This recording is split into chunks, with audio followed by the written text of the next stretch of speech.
এই যে আজকে বেগম খালেদা জিয়া দুনিয়া থেকে বিদায় নিলেন, আপনি বলেন তো উনি যে বিদায় নিলেন দুনিয়া থেকে, তার জন্য বাংলাদেশের সাধারণ মানুষেরটা পরে বলি, তার জন্য বাংলাদেশের আলেম ওলামাদের দোয়া কান্না আছে নাকি নাই? আসেনি? কেন আছে? কারণ উনি এটা প্রাপ্য। বেগম খালেদা জিয়া আপসেক নেত্রী, তিনি বলেছিলেন, তাকে যখন ফখরুদ্দিন মঈনুদ্দিনের সরকার বলেছিল আপনি দেশের বাইরে চলে যান, সেদিন তিনি বলেছিলেন এই দেশ আমার, মাটি আমার, জনগণ আমার, আমি বাঁচলেও এখানে, আমি মরলেও এখানে। এ কথা সত্য নেই? 2 নাম্বার, খালেদা জিয়া ব্যক্তি জীবনে কোনো কোনো ক্ষেত্রে হতে পারে তিনি ইসলামকে তেমন ভাবে প্র্যাকটিস করেন নাই, এটা সত্য। কিন্তু এই দেশে ইসলামের কোনো ক্ষতি হোক, আলেম ওলামারা জঙ্গিবাদ বানাবার জন্য আলেমদেরকে খালেদা জিয়া কখনো একটা শব্দ বাংলাদেশে উচ্চারণ করেন নাই। আলেমদের বিরুদ্ধে যায়, কোরআনের বিরুদ্ধে যায়, ইসলামের বিরুদ্ধে যায়, মাদ্রাসার বিরুদ্ধে যায়, একটা শব্দ তিনি কখনো উচ্চারণ করেন নাই। বরং সারা জীবন তার বক্তৃতার মধ্যে আলেম ওলামা, মাদ্রাসা, ইসলামের জন্য দরদ আছে নাকি নাই? আরো জোরে বলেন, দরদ আছে নাকি নাই? এই জন্য তিনি ইন্তেকাল করার পরে বাংলাদেশের সমস্ত আলেমরা তার জন্য দোয়া করেছে, বিবৃতি দিয়েছে। বাংলাদেশ মাজলিসুল মুফাসসিরিনের পক্ষ থেকে তার জন্য শোক জানানো হয়েছে, মিজানুর রহমান আজহারীর পক্ষ থেকে দোয়া করা হয়েছে, শোক জানানো হয়েছে, শায়েখ আহমদুল্লাহর পক্ষ থেকে। এমনকি বাংলাদেশের যত বড় বড় ইসলামিক দল আছে, চরমনার পিসাব সহ, জামাত ইসলামের আমির সহ, সবাই আজকে চোখের পানি ফেলে তার জন্য কেঁদেছে, শুধুমাত্র তার কর্মের কারণে আর তার দেশ প্রেমের কারণে। কথা সত্য নেই? একটা কথাই কবি কি সুন্দর করে বলেছেন, তুমি যেদিন এসেছিলে ববে, তুমি শুধু কেঁদেছিলে, হেসেছিল সবে। এমন জীবন তুমি করিবে গঠন, মরিতে হাসিবে তুমি, কাঁদিবে ভবন। তুমি তো তোমার জীবনকে এমন ভাবে গঠন করবা যেন সারা দুনিয়া তোমার জন্য কাঁদে। আমি আশ্চর্য হইছি আমার কলেজের ভাইয়েরা, বেগম খালেদা জিয়া তিনি মারা গেলেন বাংলাদেশে, তার কবর হচ্ছে প্রেসিডেন্ট জিয়াউর রহমানের কবরের পাশে। কথা সত্য নেই? তিনি চলে গেলেন দুনিয়া থেকে। আমরা আজকের এই মাহফিল থেকে দোয়া করি, আল্লাহ তুমি তাকে জান্নাতে উঁচু মাকাম দান করো। পৃথিবীর বিভিন্ন দেশের মুসলিম নেতারা স্বেচ্ছায় তারা ইচ্ছা জানিয়েছেন আমরা খালেদা জিয়ার জানাজায় আসতে চাই। তবে ভালো কথাও আছে, আমাদের নরেন্দ্র মোদিও শোক বার্তা দিছে, দিছে নি? কথা কন না জ্ঞান, দিছে নি? তবে আগে যিনি নেত্রী ছিলেন উনিও দিছে, দিছে না? দেয় নাই কে? সবাই দিয়েছে। কেন দিয়েছে? কারণ স্বীকার করতে হবে কর্মের, কর্মের কিসের? কর্মের। বিচার তো কর্মের হয়, বিচার কিসের হয়? কর্মের হয়। আমি আপনাদেরকে একটা কথা বলি, একটা ঘটনা বলি আপনাদেরকে। সেটা হলো বেগম খালেদা জিয়া তিনি আলেমদেরকে কতটা ভালোবাসতেন তার একটা উপমা আপনাদেরকে দেই। সেটি হচ্ছে, তার ক্যাবিনেটে একজন আলেম ছিল, মন্ত্রিসভায় কি ছিল? আলেম ছিল। নাম বলা লাগবে? নাম বলা লাগবে? আচ্ছা, নাম আপনারা জানেন। শহীদ না, মতিউর রহমান নিজামী। তো ক্যাবিনেটে যখন মন্ত্রিসভার বৈঠক বসতো, তিনি তখন 19 জন মন্ত্রীর মধ্যে 18 জনের বক্তব্য আগে শুনতেন। মনোযোগ আছে না আপনাদের? কয়জনেরটা আগে শুনতেন? 18 জন। 18 জন বক্তৃতা দেওয়ার পরে এখন বেগম জিয়া ওই আলেম শহীদ মতিউর রহমান নিজামীকে জিজ্ঞেস করতেন, মাওলানা সাহেব এবার আপনি বলেন এই বিষয়ে আপনার মতামত কি? এই কথাটা আপনি ঠান্ডা মাথায় চিন্তা না করলে বুঝবেন না। তিনি আগে সবার বক্তব্য শুনতেন, সবার পরে শুনতেন কারটা? কেন শুনতেন? কারণ তিনি শুনে সিদ্ধান্ত নিতে তার জন্য সহজ হইতো। এবং ম্যাক্সিমাম ক্ষেত্রে তিনি সিদ্ধান্ত সেটাই নিতেন শহীদ মতিউর রহমান নিজামী আলেম হিসাবে যেটা সর্বশেষ বলতেন। বাইতুল মুকাররমের খতিব ওবায়দুল হক সাহেবের কথা আপনাদের মনে আছে? বাগা খতিব ছিল, সুবহানাল্লাহ। কি খতিব ছিল? বাতিলের সামনে কখনো মাথা নত। এখন যেটা আছে এটাও বাগা। বক্তব্য শুনবেন আপনারা, আব্দুল মালেক হাফিজাহুল্লাহ চমৎকার কথা বলেন। বাতিলের বিরুদ্ধে হুঙ্কার আছে না নাই? কয়দিন আগে কি চমৎকার করে বাইতুল মুকাররমে দাঁড়িয়ে বলেছেন যে বঙ্গবন্ধুর খুনিদেরকে যদি বিদেশ থেকে ধরে এনে বিচার করা যায়, হাদির হত্যাকারীদেরকে অবশ্যই ভারত থেকে শিকল দিয়ে টেনে এনে বিচার করা যাবে। একজন খতিব এই কথা বলতে সাহস লাগে, বলেন কি লাগে? তো ওবায়দুল হক সাহেব যখন খতিব ছিলেন, তিনি আমেরিকাকে একটা গালি দিছে। কি দিছে? গালিটা দিছে মানে আমেরিকা ধ্বংস হোক, ধ্বংস হোক। তখন আমেরিকা আর ইসরায়েল মিল্লা মুসলিম কান্ট্রির উপরে কি চালাইছে? অত্যাচার। মনোযোগ আছে না আপনাদের? এখন এটা দূতাবাসে যখন খবর গেছে, সরকারের কাছে ব্যাখ্যা চাইছে আমেরিকা, লাগছে তো বেজাল। এখন বলতেছে খতিব সাহেবরে বাদ দিতে হবে। তো বাংলাদেশে বাইতুল মুকাররমের খতিবের পদটা তো প্রশাসনিক পদ না, এটা তো চাইলেই বাদ দেওয়া যায় না। ক্যাবিনেটে এটা উত্থাপন হয়েছে। হওয়ার পরে তখন মান্নান ভূঁইয়া ছিল বিএনপির মহাসচিব, আপনাদের মনে আছে তো? কথাবার্তা বলতে বলতে ম্যাক্সিমাম লোকেরা, এরা তো আর ইসলাম বুঝে না, বলছে যেহেতু কথা বললে ফেলছে, এখন বিদেশিদেরকে খুশি করতে হইলে তো ওবায়দুল হকরে কি করতে হবে? এখান থেকে সরাইতে হবে। বেগম খালেদা জিয়া কথা শুনতে শুনতে শেষ পর্যায়ে জিজ্ঞেস করছে মাওলানা মতিউর রহমান নিজামী সাহেবকে যে, মাওলানা সাহেব আপনি বলেন এই ব্যাপারে আপনার সিদ্ধান্ত কি? সবাই ম্যাক্সিমামে তো বলতেছে বাদ করে দেওয়ার জন্য। মতিউর রহমান নিজামী সাহেব হাসি দিয়ে বলছে, মাননীয় প্রধানমন্ত্রী,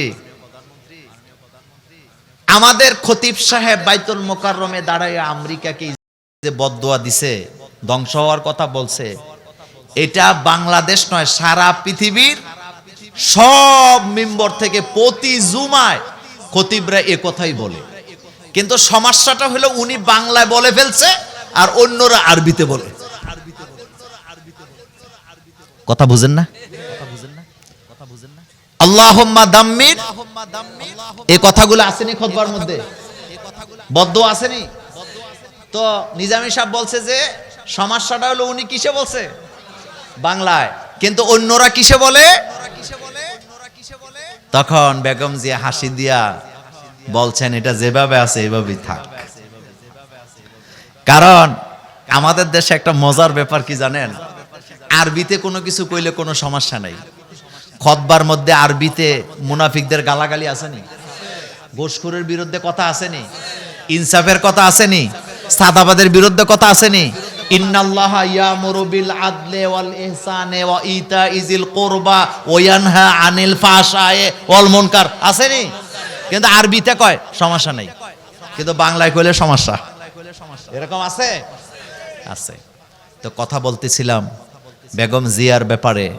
আজকে আমরা দোয়া করি, আল্লাহ তুমি তাকে মাফ করে দাও, আল্লাহ তুমি তাকে জান্নাতে উঁচু মাকাম দান করো, আল্লাহ তুমি। বাংলাদেশে তার কবর, আমরা যারা অনেকেই তো জানাজায় যাবেন, নিয়ত করে রাখছেন, যারা যাবে যারা যাবে না সকলের জন্য দোয়া করছি, শুভকামনা থাকলো, আল্লাহ যেন এই নেত্রীকে মাফ করে দেন, আমরা বলি আমিন। তা আমার কলিজার ভাইরা, কথা বলতেছিলাম যুবকদের ব্যাপারে। কিসের ব্যাপারে? যুবক সমাজের যুবক যদি ভালো হয়ে যায়, তাহলে দেশ আর সমাজ কি হয়ে যাবে? ভালো হয়ে যাবে। কোরআন ছাড়া বিজয় লাভ করা যায় না আমার কলিজার ভাইয়ারা, কোরআন ছাড়া সুফল গড়ে তোলা যায় না। সমাজ যদি পরিবর্তন করতে চান, কোরআন লাগবে। বর্তমান বাংলাদেশের চিত্র এমন জায়গায় চলে গেছে, বাংলাদেশের যে কোনো রাজনৈতিক দল আছে সবাই এই কথা অন্তত স্বীকার করে নিয়েছে, বাংলাদেশে যদি শান্তি প্রতিষ্ঠা করতে হয়, রাসূলুল্লাহর আদর্শে রাষ্ট্র গঠনের দরকার আছে না নাই? যেমন আমাদের তারেক জিয়া যখন বাংলাদেশে আসলেন, তিনি এসে 300 ফিটে একটা সমাবেশ করছে কিনা? ওই সমাবেশে তিনি যে বক্তৃতাটা দিলেন, আমি পুরা বক্তৃতাটা 3 বার শুনছি। আপনারা শুনছেন কিনা? এই বক্তৃতার মধ্যে ওনার কিছু মূল কথা ছিল, তার ভিতরে একটা তিনি বলেছেন, আগামীতে যারা বাংলাদেশে রাষ্ট্র গঠন করবেন, ইনসাফ ভিত্তিক রাষ্ট্র গঠন করবেন, অবশ্যই রাসূলুল্লাহ সাল্লাল্লাহু আলাইহি ওয়াসাল্লামের আদর্শ দিয়ে রাষ্ট্রকে গঠন করতে হবে। এই কথা বলছেনই, এই কথা বলছেনই। কার আদর্শ দিয়া? তবে আমি তো মোল্লাগিরি করে খাই, আমার কামই তো মোল্লাগিরি করা। তারেক জিয়া যখন বক্তৃতায় বলতেছিলেন, আমি তখন লাইভে ছিলাম, মানে দেখতেছিলাম লাইভ অনুষ্ঠানটা, যে আগামীর বাংলাদেশে যারা রাষ্ট্র গঠন করবে তারা রাসূলুল্লাহর আদর্শে রাষ্ট্র গঠন করতে হবে। চারপাশ থেকে লোকেরা তখন হাততালি দিচ্ছিলেন, আর আমি তখন খুঁজতেছিলাম মির্জা ফখরুল ইসলাম আলমগীর সাহেব কি করে। তাকায় দেখলাম সবাই যখন হাততালি দিচ্ছে, উনিও হাততালি দিচ্ছেন, তবে হাততালিটা একটু আস্তে আস্তে দিতেছেন। যেহেতু কয়দিন আগে বললা ফেলছে ঠেলার চড়ে যে আমরা শরিয়া আইনে বিশ্বাস, একথা কইছেনি? আরো জোরে বলেন, কলছে। আচ্ছা, আমি কিন্তু আবার মির্জা ফখরুলের বিরুদ্ধে কথা কইতেছি না, উল্টো বুঝছেন, আগে কথাটা বুঝেন। তারেক জিয়া দলের প্রধান, তিনি বলতেছেন আগামী রাষ্ট্র গঠন হবে কার আদর্শ দিয়া? এই যুবকেরা জোরে বলো, কার? রাসূলের আদর্শ দিয়া। আর মির্জা ফখরুল আনন্দির তখন বুঝে গেছে যে আমি যেটা বলছি এটা বাদ, এটা এখন আর গ্রহণযোগ্য নাই। যেহেতু বলছি সেহেতু জোরে হাততালি দেওয়া চলে না, আস্তে আস্তে দেই। কিন্তু উনি আবার এটার কাফারা আদায় করছে। পরের দিন এক বক্তৃতা বলতেছে আগামীর বাংলাদেশ হবে রাসূলুল্লাহর আদর্শের বাংলাদেশ। তার মানে বুঝা গেছে, সবাই স্বীকার করে আগামীর বাংলাদেশ হওয়া দরকার কোরআনের বাংলাদেশ। কথা কন না কেন? কারণ রাসূলের আদর্শ আর কোরআনের মধ্যে পার্থক্য কি? কথা কয় না? কোন পার্থক্য আছে? নাই। আম্মা জান আয়েশা সিদ্দিকা রাদিয়াল্লাহু তাআলা আনহাকে একজন সাহাবা বললেন রাসূল সাল্লাল্লাহু আলাইহি ওয়াসাল্লামের আদর্শ কেমন ছিল? মা আয়েশা বললেন আলাস্তা তাকরাউল কোরআন, ওই তোমরা কি কোরআন পড়ো নাই? সাহাবা বললেন হ্যাঁ। মা আয়েশা, আমরা তো কোরআন পড়েছি। এবার আম্মা জান আয়েশা সিদ্দিকা রাদিয়াল্লাহু তাআলা আনহা বলেন কোরআনের চরিত্র আর রাসূলুল্লাহর চরিত্রের মধ্যে কোনো পার্থক্য নাই। আচ্ছা, এটা তো গেল তারেক জিয়ার কথা, তিনি মুসলমান, তিনি এটা বলতেই পারেন। বাংলাদেশ স্বাধীন হয়েছে 54 বছর। কয় বছর? কিন্তু 54 বছরের ইতিহাসে এই বছর কিছু কিছু ঘটনা ঘটছে যেটা আগে ঘটে নাই। যেমন বাংলাদেশ স্বাধীনতার 54 বছর পরে এই দেশের হিন্দুরা, বৌদ্ধিসেরা, খ্রিস্টানেরা, চাকমারা, সব ধর্মের লোকেরা ফিল করতেছে এবং গণহারে বলতেছে এই বাংলাদেশ কোরআনের আইন ছাড়া শান্তি প্রতিষ্ঠা করা সম্ভব হবে না। একথা সত্য নেই? একথা সত্য নেই? তবে একটা কথা বলি, সারা পৃথিবী কোরআনের দখলে আসবেই, এটা কেউ থামাতে পারবে না। আপনারা আশ্চর্য হবেন, ভারতের বর্তমান চিত্র হলো দলে দলে লোকেরা কালিমা পড়ে মুসলমান হচ্ছে। গত পরশুদিন ভারতের মহারাষ্ট্রে এক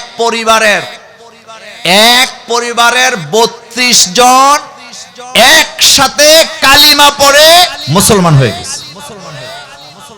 কয়জন? কথা কন না কেন? কয়জন? আমেরিকাতে কেউ যদি বিচারপতির শপথ নেয়, মন্ত্রিত্বের শপথ নেয়, বাইবেলের উপরে হাত রেখে তারপরে তারা শপথ নেয়। কিন্তু গত কয়েকদিন আগে এটা কি হয়েছে না, ক্যান্সেল হয় নাই, এটার ইতিহাস পাল্টায় গেছে। সেটা কি? একজন মুসলমান বিচারপতির শপথ নেওয়ার জন্য অনুষ্ঠানে গেছেন। তাকে যখন বলা হলো বাইবেলে হাত রেখে শপথ গ্রহণ করতে হবে, তিনি তার পরিচয় জানালেন, আমি জাতে মুসলমান। কথা কর না কেন? জাতে কি? আমি তো বাইবেলে হাত দিয়ে শপথ করতে পারবো না। তখন তারা ঘোষণা দিলেন, আপনি বাইবেলে হাত দিতে হবে না, আপনার জন্য আপনার কোরআনই এনে দিচ্ছি, আপনি আপনার পবিত্র কোরআনে হাত দিয়ে শপথ গ্রহণ করবেন।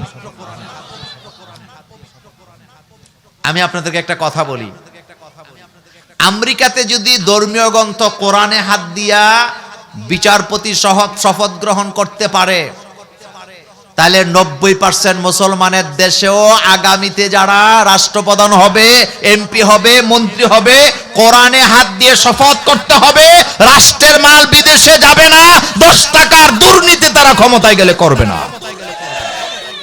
এরকমের শপথের দরকার আসেনি? কথা বলেন, দরকার আসেনি? আরেকটা মজার কথা বলি, 54 বছরের ইতিহাসে আমরা দেখছি প্রার্থীরা ভোটারদেরকে টাকা দিয়ে ভোট কিনে। কথা সত্য নেই? প্রার্থীরা টাকা দিয়ে ভোটারের থেকে কি কিনে? কিন্তু মজার ব্যাপার, এইবারে প্রথম দেখলাম ভোটাররা উল্টা প্রার্থীদেরকে টাকা দিয়া বলে নির্বাচন করেন, আপনার সাথে আমরা আছি। এই ঘটনা 54 বছর পরে বাংলাদেশে আছে না? না, এ কথা সত্য নেই? এই যে হাদি শহীদ হয়ে গেল, হাদির ব্যাপারে আজকে কথা বলবো না, আল্লাহ যেন তাকে জান্নাতে উঁচু মাকাম দান করেন। হাজার হাজার লোকেরা তারে টাকা দিছেনি। আমাদের কুমিল্লার দেবিদ্দার একটা জায়গা আছে, হাসনাত আব্দুল্লাহ যেখানে আছে, এই হাসনাত আব্দুল্লাহকে দেবিদ্দারের নারী পুরুষ, রিকশাওয়ালা, ঠেলাওয়ালা, কুলি, দিনমজুর, গরিব লোকেরা রাস্তায় দাঁড়ায় থাকে। হাসনাত আব্দুল্লাহ কোন দিক দিয়ে আসবে টাকা দেওয়ার জন্য, ডিম বেচার টাকা হাসনাতের হাতে দিয়ে বলে, তুমি নির্বাচনে এগিয়ে যাও, আমরা তোমার সাথে আছি। এরকমের ঘটনা আগে কোনোদিন বাংলাদেশে ঘটছেনি? এত আস্তে কোন কেন ঘটছে? তাহলে বোঝা গেছে বাংলাদেশ যে বদলাবে এতে কোনো সন্দেহ নাই। সন্দেহ আসেনি? সন্দেহ নাই। তবে একটা কথা বলি, ইসলামের সাথে যারা টক্কর দিবেন, নারে তাকবীরের স্লোগানের বিরোধিতা যারা করবেন, আপনি নিজে ইজ্জতের লুঙ্গি নিয়ে দুনিয়া থেকে যেতে পারবেন না, আপনার ইজ্জত শেষ হয়ে যাবে।